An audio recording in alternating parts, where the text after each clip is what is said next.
আজ এসআইআর এর result out, voter তালিকা প্রকাশ। ভোটার তালিকায় নাম থাকবে তো? অপেক্ষায় সারা বাংলা। তালিকায় ডিলিটেড মানে নাম মুছে দেওয়া হয়েছে। তালিকায় অ্যাডজুডিকেশন মানে আপনার নাম বিবেচনাধীন, অর্থাৎ নথি যাচাই বাকি। তালিকায় স্বাভাবিকভাবে নাম উঠলে কিছু লেখা থাকবে না। কেমন হবে ভোটার তালিকা? জি 24 ঘন্টায় ফার্স্ট লুক। খসড়া ভোটার তালিকায় নাম ছিল 7,08,00,000। কমিশন সূত্রে খবর, আজকের তালিকায় 60 লক্ষ নাম বিবেচনাধীন হিসেবে থাকবে। পরে নথি যাচাইয়ের পর নাম তোলার সুযোগ রয়েছে। বাকি 6,48,00,000 মধ্যে 5 থেকে 6 লক্ষ নাম বাদ যেতে পারে।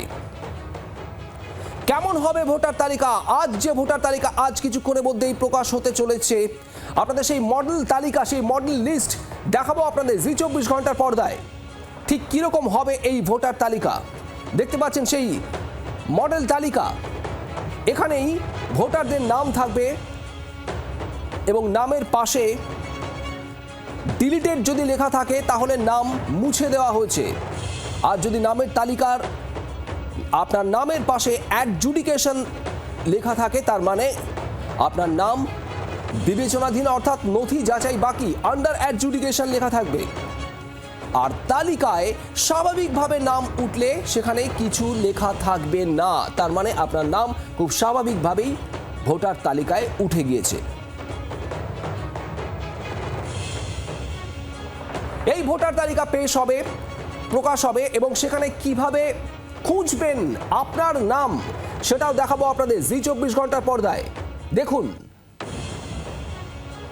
অনলাইনে নাম খুঁজতে যাবেন কোথায়? electoralresearch.eci.gov.in এবং ceoWestbengal.wb.gov.in এই দুই ওয়েবসাইটে গিয়ে অনলাইনে ভোটার তালিকায় আপনার নাম খুঁজতে পারবেন। ডাউনলোড করতে পারেন ইসিআই নেট অ্যাপ। সেখানে নিজের এপিক নম্বর দিয়ে খুঁজতে হবে নাম। আজ এই তালিকা প্রকাশ হবে। অনলাইনে যেমন আপনি দেখতে পাবেন, তেমনই ফিজিক্যালি গিয়ে বিডিও বা এসডিও অফিস, যে কোনো এলাকার বিডিও অথবা এসডিও অফিসেও এই তালিকা টাঙিয়ে দেওয়া হবে। সেখান থেকেও দেখতে পাবেন তালিকা। স্বীকৃত রাজনৈতিক দলগুলোর কাছেও এই তালিকা যাবে।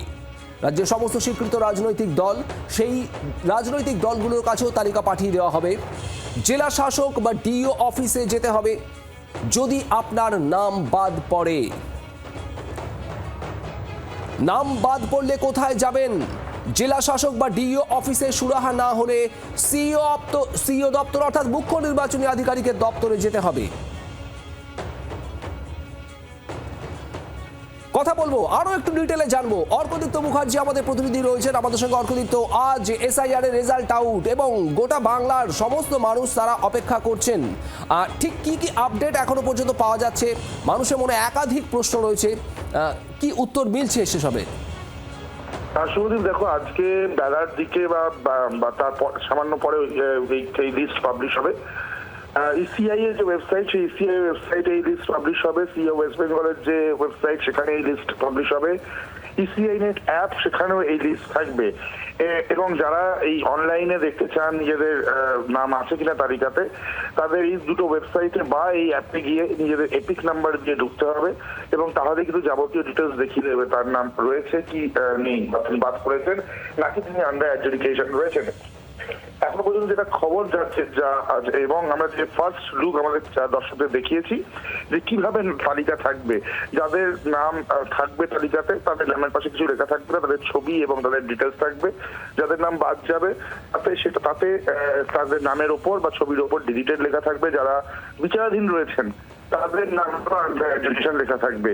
এইভাবে কিন্তু তালিকা প্রকাশিত হবে। যারা অফলাইনে দেখতে চান, অনলাইনে নয়, তারা তাদের স্থানীয় এসডিও বা বিডিও অফিসে যেতে পারেন। সেখানে সেই তালিকা রাখা থাকবে। সেখান থেকেও তারা জেনে নিতে পারবেন তাদের নাম তালিকাতে রয়েছে কিনা। এবং সমস্ত স্বীকৃত রাজনৈতিক দল, 8টি স্বীকৃত রাজনৈতিক দল রয়েছে এই মুহূর্তে পশ্চিমবঙ্গে, সেই সমস্ত স্বীকৃত রাজনৈতিক দলকে কিন্তু এই তালিকা দেওয়া হবে এবং সেখান থেকেও কিন্তু চেক করা যায় যদি কেউ চেক করতে চান। তো সব মিলিয়ে এই হচ্ছে পুরো বিষয়টা। এবং আবারও বলছি যে 60 লক্ষ সামান্য বেশি নাম অ্যাডজুডিকেশনের আন্ডারে আছে। তাদের ভাগ্য নিষ্পত্তি কিন্তু আজকে নয়, তাদের ভাগ্য নিষ্পত্তি হবে যখন সাপ্লিমেন্টারি লিস্ট বেরোবে। কবে বেরোবে এখনো পরিষ্কার না, তবে মার্চ মাসের দ্বিতীয় সপ্তাহে বেরোনোর কথা রয়েছে। এই প্রক্রিয়াতে আজকে কিন্তু তালিকা বার করতে চলেছে নির্বাচন কমিশন। এখনো পর্যন্ত যেটা জানা যাচ্ছে, আজকের তালিকায় ম্যাসিভ কিছু নাম বাদ পড়বে না। বেশ কয়েক লক্ষ, 6-7 লক্ষ বা 5 লক্ষ এরকম নাম বাদ পড়াটা সম্ভাবনা। 60 লক্ষের মধ্যে থেকে কি হবে সেটা এখনই বলা সম্ভব নয়। তবে ইতিমধ্যে আমরা জানি 58 লক্ষ নাম বাদ গিয়েছে, তার সাথে আরো বেশ কিছু লক্ষ নাম যোগ হতে পারে, কিন্তু ম্যাসিভ ফিগার কিন্তু আজকে হবে না বলেই কমিশনের সূত্রে খবর। এবং তবে আন্ডার অ্যাডজুডিকেশন কিন্তু 60 লাখ এন্ড অ্যাবাভ সেটা থাকবে। এই হচ্ছে সার্বিক পরিস্থিতি। শুভদীপ, যদি এই লিস্ট বেরোনোর পর কারোর কোনো জায়গায় সংশয় থাকে, আপত্তি থাকে, বা তার নাম বাদ পড়েছে কারণ সেটা নিয়ে তিনি অ্যাপিল করতে চান, তাহলে সেটা ডিইও বা জেলা নির্বাচনী আধিকারিকের দপ্তরে গিয়ে করতে হবে, ডিইও কে অ্যাড্রেস করে করতে হবে। ডিইওর কাছেও যদি সুরাহা না মেলে, সেখান থেকে যদি খারিজ হয়ে যান, সেক্ষেত্রে রাজ্যের মুখ্য নির্বাচনী আধিকারিকের কাছে অ্যাপিল করতে হবে। অগ্রদীপ, ধন্যবাদ। বাংলার আওয়াজ, বাঙালির আবেগ, জি 24 ঘন্টা।